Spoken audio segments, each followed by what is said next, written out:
바울의 이제 선교 여행이 마무리되어 가고 있습니다. 사도행전에 20장에서 얘기했던 것처럼 이제 에베소 교회와 결별 헤어지고 또 에베소 장로들에게 또 송별 설교를 했습니다. 그리고 이제 그가 원래 계획했던 대로 지중해를 건너서 예루살렘으로 이제 들어가게 됩니다. 자, 그런데 이 예루살렘으로 가는 길은 환난과 핍박이 기다리고 있다. 성령이 이미 예고를 했습니다. 들어가자마자 실제로 그런 일이 이제 벌어졌죠. 그게 이제 21장의 내용입니다. 예루살렘에 들어가자마자 폭도들을 만나요. 유대인 폭도들입니다. 왜 폭도가 일어났는가 하면 바울이 전하는 그 복음의 내용이 정통 유대인들에게는 거슬리는 것이었습니다. 하나님의 은혜는, 그 구원은 유대인만의 구원이 아니고 모든 천하 만민의 복음이다. 구원은 유대인만 얻는 게 아니고 헬라인, 이방인들도 누구나 구원을 얻을 수 있다. 이제 이것이 유대주의자들의 입장에서는 매우 불쾌한 것입니다. 유대인만의 구원, 유대인 선민 사상에 잡혀있는 사람들의 입장에서는 받아들이기 어려운 일이었습니다. 특별히 아시아에 흩어져 있던 디아스포라, 흩어져 있던 유대인들이 이제 악성 루머를 퍼뜨리고 바울에 대한 오해와 편견을 갖고 있었고, 또 그런데 6월절에 절기를 지키기 위해서 왔던 많은 이 디아스포라 유대인들이 바울이 예루살렘에 도착했다는 소리를 듣고 화가 나서 죽이려고 달려든 거예요. 자칫하면 죽을 뻔했습니다. 그리고 또 붙잡히게 되고 또 감옥 생활을 한 2년 정도 하게 됩니다. 그런데 성난 이 폭도들을 가로막은 사람들이 누구냐면 로마에서 파송되어 와 있는 이 천부장, 이 군인들이 이 바울로 인하여 소동이 일어나는 걸 원치 않아서 이제 물리적으로 이제 바울을 보호합니다. 그리고 청중들에게 이 바울이 죄수의 몸이지만 말을 할 수 있는 기회를 이제 주게 되는데, 오늘 22장이 이제 그 바울의 그 말할 기회를 얻고, 이 죄수이지만 이제 입을 열어 말씀을 전하는데, 그 내용이 뭐냐면 바울이 다메섹 도상에서 예수 그리스도를 만난 이 얘기를 지금 간증으로 얘기를 하고 있습니다.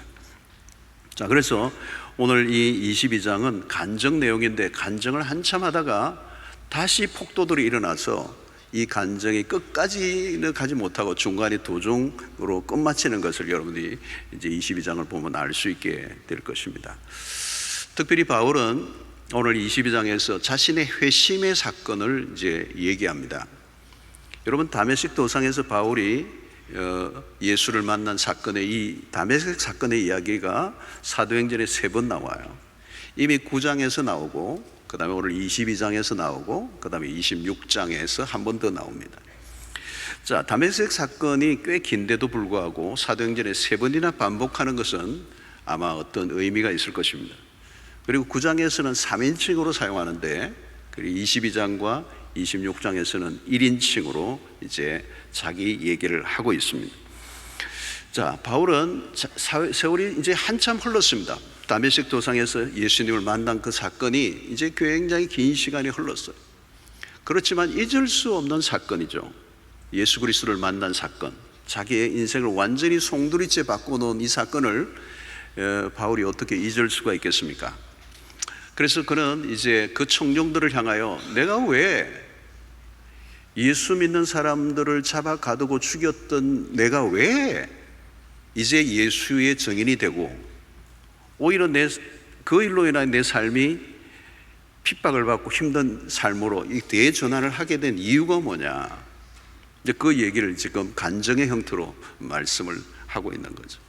그래서 오늘 이 본문을 보면 바울이 그의 과거를 먼저 이제 소개를 해요. 유대인으로서 나는 유대인으로 길리기아 다소에서 났다. 가말리엘 문화에서 율법의 엄한 교육을 내가 받았다.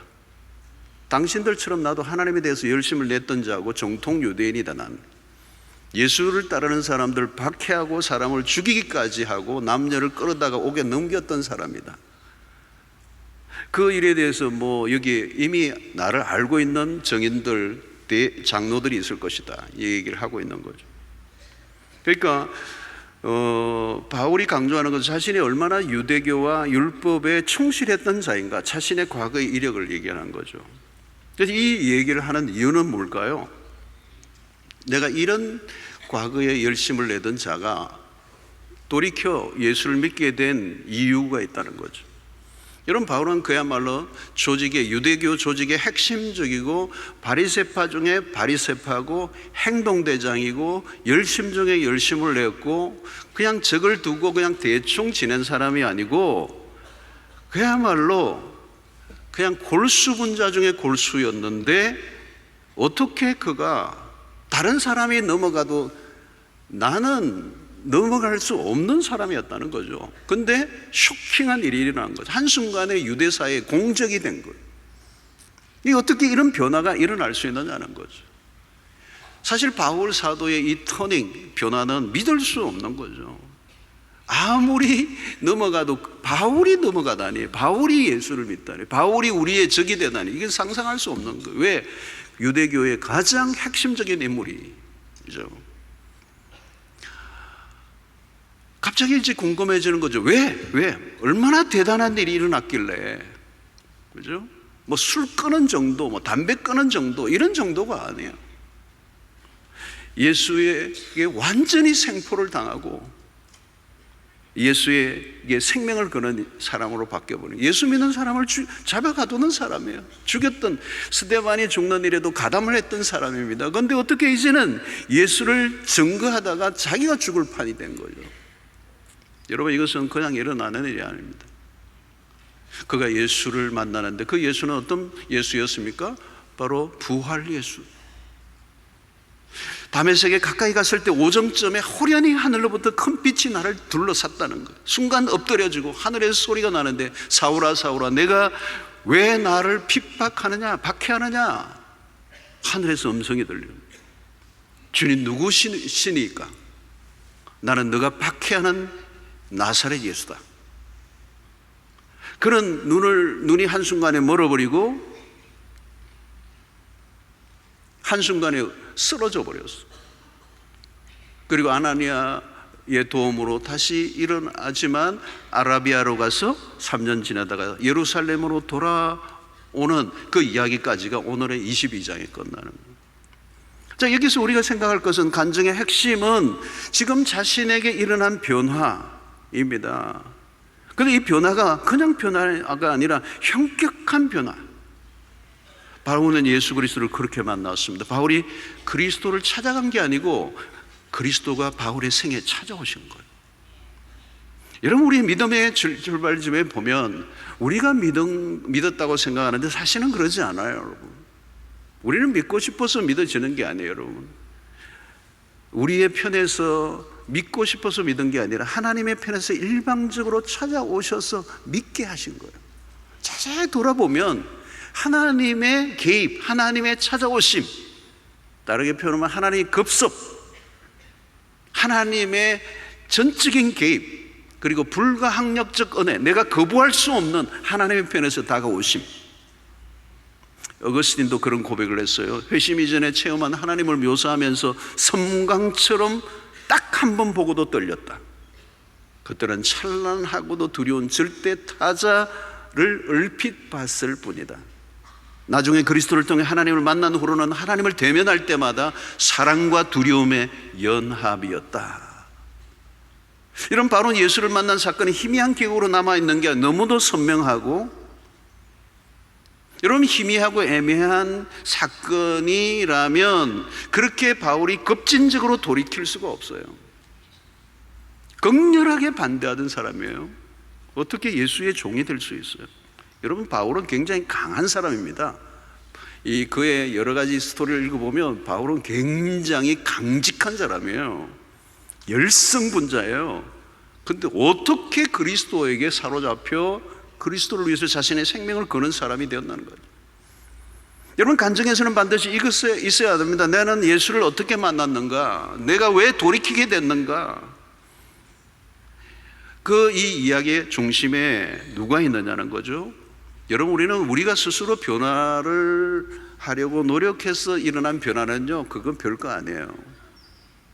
진짜 변화는 하나님이 우리에게 찾아오셔서 우리 안에서 일으키셔야 그 변화가 진짜 변화가 돼요.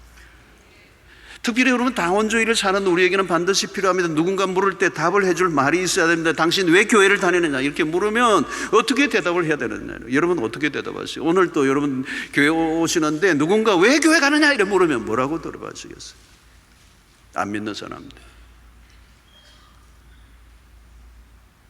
마누라가 가라 해서 간다 이렇게 쉽겠어요? 교회 가면 밥 준다 그래서 오시는 거 아니잖아요. 어릴 때부터 다닌다 이게 너무 공색하잖아요. 여러분 왜 다니느냐는 거죠. 왜 예수를 믿느냐 답을 해야 돼요.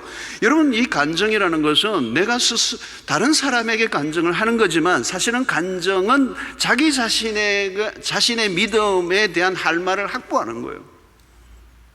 여러분, 이 간증은 그냥 넘어갈 일이 아닙니다. 사람마다 좀 다르긴 하지만 똑같이 어린 시절에 모태신앙으로 있는 분은 특이한 경험을 바울처럼 하지는 않아요. 그러나 분명히 예수님을 인격적으로 받아들이는 사건은 있어야 되는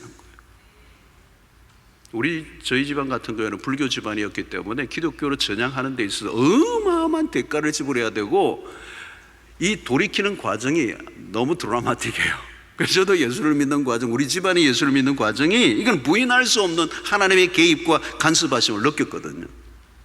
십자가의 은혜가 확 와닿았고 부활 예수를 내가 깊이 만나는 경험을 하게 되고, 그러나 꼭 이렇게 하는 것이 아니고 어린 시절부터 교회를 다니는 분들은 어느 날 성경을 읽는 중이든지 말씀을 공부하는 중이든지 예배를 드리는 중에 믿음을 가지게 되는 어떤 경험을 가지고 있는 거죠. 여러분, 바울에게 이 예수를 만난 사건은 그냥 형식적인 종교를 기여하는 전향하는 얘기를 한 게 아니에요. 바울은 부활하신 예수를 정확하게 만나고 그분에게 사로잡혀버립니다. 그래서 믿기 이전과 이후의 변화는 상상할 수 없는 변화가 일어난 거예요. 여러분, 예수 그리스도와의 단 한 번만의 만남으로도 모든 것을 바꾸고도 남는 역사가 일어납니다. 여러분, 예수 그리스도를 만난 사건을 잘 요약하는 구절이 6절에 있습니다. 가는 중, 이 가는 중이 뭐냐면 다메섹에 그 사람을 잡으러 가는, 예수 믿는 사람을 잡으러 가는 중이에요. 근데 다메섹에 가까이 갔을 때 오정쯤 되어 호련히 하늘로부터 큰 빛이 나를 둘러 비치매. 여러분, 여기서 들어오는 두 단어가 있어요. 하나는 오정쯤, 그러니까 12시 눈. 그 다음에 중요한 단어는 큰 빛입니다. 오정의 시간은 뭡니까? 빛이 가장 강렬한 시간인데 호련히 하늘로부터 그 빛이 무색할 만큼 큰 빛이, 그 정오의 빛이 조금도 빛을 내지 못할 정도로 강력한 큰 빛이 나를 둘러 비추었다는 거죠. 큰 빛이라는 거죠. 바울이 본 그 빛은 너무도 강렬하게 눈이 멀어버렸어요. 하늘로부터 그 빛의 모든 걸 잃어버렸어요. 너무 강렬했어요. 바울의 인생이 바뀌는 순간이에요.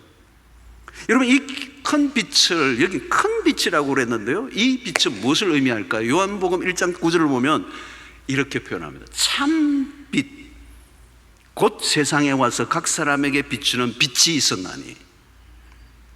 자, 바울이 본 그 큰 빛은 무슨 빛일까요? 참빛이라는 거예요. 어둠에서 벗어나게 하는 빛, 이 빛이 바울의 인생을 완전히 돌려놓았어요. 여러분, 그 빛을 본 사람은 다시는 이전처럼 살 수가 없어요. 이전에 그가 봤던 빛처럼 빛이 아니에요. 거짓된 빛, 현란하게 우리의 눈을 끌어당기고 우리를 현혹시키는 빛, 정말 그것을 보면 내 인생의 빛을 비출 것 같이 따라갔지만 거짓된 빛. 바울은 율법에 열심을 다하고 유대교에 충성을 다한 사람이었습니다. 자기가 잘하는 줄 알았어요. 그런데 이 빛을 만나고 나니까 자기가 얼마나 위험한 일을 하고 있었던 걸 깨닫게 되죠. 하나님을 잘 섬긴다고 생각했는데 하나님을 대적하는 자에 있다는 사실을 이 빛을 보기 전에는 깨닫지 못했어요. 사랑하는 성도 여러분, 우리가 얼마나 무지하고 얼마나 왜곡되고 얼마나 오류가 많고 우리가 얼마나 어리석은가를 참 빛을 보기 전에는 알 길이 없어요. 근데 바울이 그 빛을 본 거예요. 큰 빛, 참 빛. 여러분, 왜 세상이 이렇게 혼란스러울까요? 어둠에 거하기 때문에, 어둠 속에 있기 때문에. 빛이 아닌데 빛인 줄 알고 따라가는 거예요. 무지 속에 있는데 무지인지를 모르는 거예요. 그냥 무한 질주를 하는 거예요. 망하는 줄 모르고 달려가는 거예요. 왜? 어둠 속에 있기 때문에. 여러분, 오늘 인류가 어둠 속에 있었다는 거죠. 참빛이 임했는데, 참빛이라는 얘기는 참된 빛이 이 세상에 없다는 거예요. 참빛은 예수 그리스도만이 참빛이라는 거예요. 그 그리스도가 참빛인데도 불구하고 요한복음 1장은 뭐라고 얘기합니까? 자기 땅에 오매 그 백성이 영접치 아니했다는 거예요. 참빛인데 그 빛을 거부했다는 거예요. 여러분, 이거 얼마나 엄청난 얘기예요? 요한복음 3장에 보면 니고데모가 나옵니다. 그 당대의 유대사의 최고의 탑 리더예요. 똑똑한 사람이에요. 최고의 지도자예요. 종교적, 사회적, 사내들인 공회원으로 그는 자타가 공인하는 탑 리더예요. 그런데 그 요한복음 3장에 보면 그가 밤중에 예수님을 찾아와요. 여러분, 왜 밤중에 찾아왔을까요? 그런 사회적 신분이 있기 때문에 그 당시에 예수를 소위 말하면 비주류인 공적으로 유대사회가 인정하지 않는 그 랍비에게 공적으로 지도층에 있는 이 니고데모가 예수를 찾아간다는 것은 있을 수 없는 일이에요. 그러니까 은밀하게 사회적 체임을 생각하고 밤중에 찾아간 거예요. 그러나 여러분, 요한복음 3장에 밤중에 찾아갔다는 그 말은 상징적인 의미가 있는 거예요. 종교적 탑 리더의 지성의 탑에 있지만 그는 어둠 속에 있다는 거예요. 참된 빛을 보지 못했기 때문에 그리스도를 찾아왔다는 것을 보여주고 있는 것입니다. 사랑하는 성도 여러분, 그 참빛은 예수 그리스도이십니다. 그 참빛은 곧 그리스도의 말씀이세요.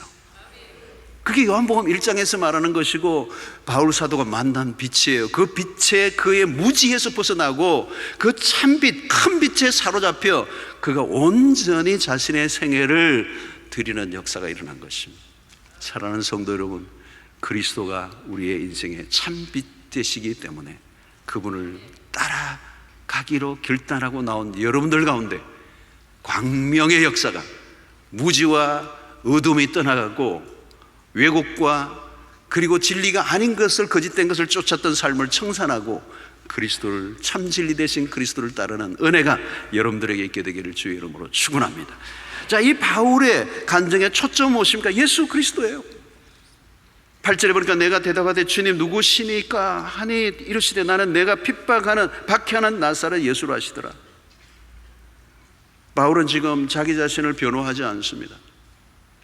위기의 순간에 자기가 어떻게 하면 이 위기를 모면할까 고민하고 있지 않고 자기를 변호하는 데 관심을 갖고 있지 않고 바울은 오늘 이 간증을 통하여 그가 드러내고자 하는 중심은 오직 예수 그리스도, 그분이 누구이신가에 집중을 하고 있습니다. 왜 그렇습니까, 여러분? 예수 그리스도만이 우리의 유일한 소망이 되시기 때문에 그렇습니다.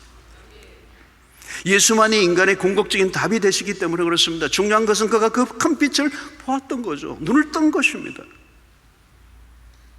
그 빛 앞에 자신이 쌓아왔던 그 모든 노력들이 얼마나 허망한 것인가를 깨달았어요.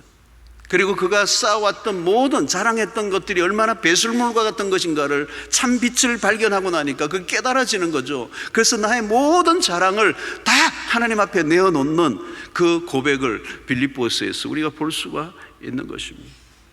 이 바울의 회심은 기독교 역사에 매우 중요한 사건이 되고, 바울은 신약 성경 13권을 기록합니다. 교회사를 통틀어 바울을 빼놓고 이야기할 수 없는 중요한 인물로 하나님께서 그를 사용하시는 것을 통하여 우리는 하나님의 섭리가 얼마나 오묘한 걸 깨닫게 되는 것입니다.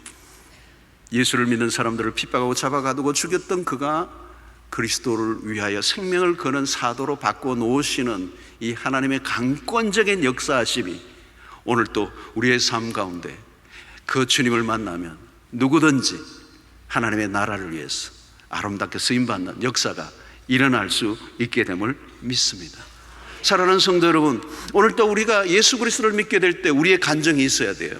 그리고 수없는 사람들이 우리 주변에 묻게 될 것입니다. 당신이 예수를 믿는 이유가 무엇인가를 물을 때 답을 해줘야 돼요. 여러분들 주변의 사람들이 여러분들에게 왜 예수 믿는가를 묻는다면 내가 예수를 꽤 잘 믿고 있는 거예요. 궁금해지는 거죠. 그런데 아무도 내가 왜 예수를 믿는지, 왜 교회를 다니는지 안 묻는다면 문제가 좀 있습니다. 궁금하지 않으니까. 당신 예수 믿는 거 하나도 궁금 안 해.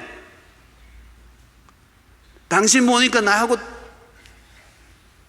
똑같아. 묻지 않죠. 물어야 정상이에요. 베드로전서 3장 15절에 보니까 너희 마음에 그리스도를 주로 삼아 거룩하게 하고 너희 속에 있는 소망에 관한 이유를 묻는 자에게는 대답할 것을 항상 준비하되,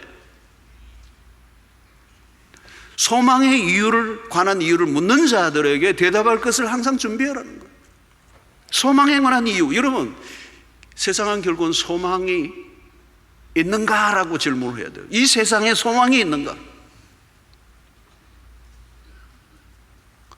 내가 기대하고 내가 꿈꾸는 그것이 이루어지면 과연 소망이 이루어지는 것인가? 내가 기대하고 내가 노력하고 내가 피땀 흘려서 이루어놓은 그 이루어진 그것이 만약에 이루어진다면 과연 내 삶의 소망이 이루어지는 것인가? 만족할 것인가? 행복할 것인가? 여러분 자신할 만한, 대답할 만한 것을 가지고 있습니까? 여러분, 이 세상에는 그런 게 없어요. 왜? 이 세상은 고통의 문제를 해결할 길이 없어요. 이 세상은 죽음의 문제를 해결할 길이 없어요.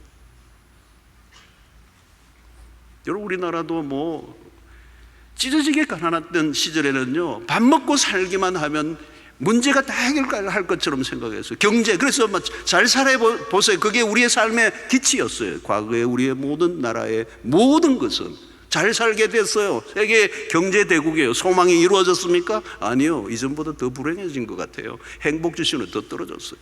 자살률은 훨씬 더 치솟았어요. 정신병자는 더 많아졌어요. 어디에 소망이 있는 것입니까? 우리가 어디로 달려가는 것입니까? 소망에 관한 이유를 묻는 사람에게 우리가 무엇을 대답할 것인가를 항상 준비하고 있어야 되는데, 그게 도대체 어디에 있느냐라고 하는 거죠. 12시. 저는 시간을 잘 지키는 편이에요.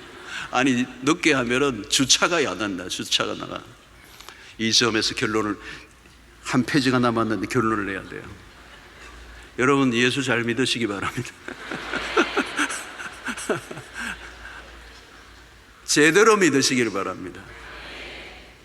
근데 내가 믿고 싶다고 믿어지는 게 아니에요, 여러분. 예수를 만나야 돼요. 증오의 빛보다 더 강한 빛으로 다가오신 그분을 만나셔야 돼요. 하나님은 지금도 살아 계시고 일하시는 분이시고 복음을 땅끝까지 전거하시는 일에 부지런히 일하시는 그 하나님. 때는 우리가 복음을 전할 때 매를 맞는 일이 있어도 두려워하지 말아야 할 것은 하나님께서 우리와 함께 하심으로 하나님이 하나님의 백성들을 구원하실 것을 우리가 믿고, 우리는 언제나 씨를 뿌리기만 하면 거두시는 분은 하나님이신 줄로 믿고, 어떤 상황이든지 내가 만난 예수를 또 다른 사람에게 증거하는 일에 힘쓰는 여러분들 되시기를 주의 이름으로 축원합니다.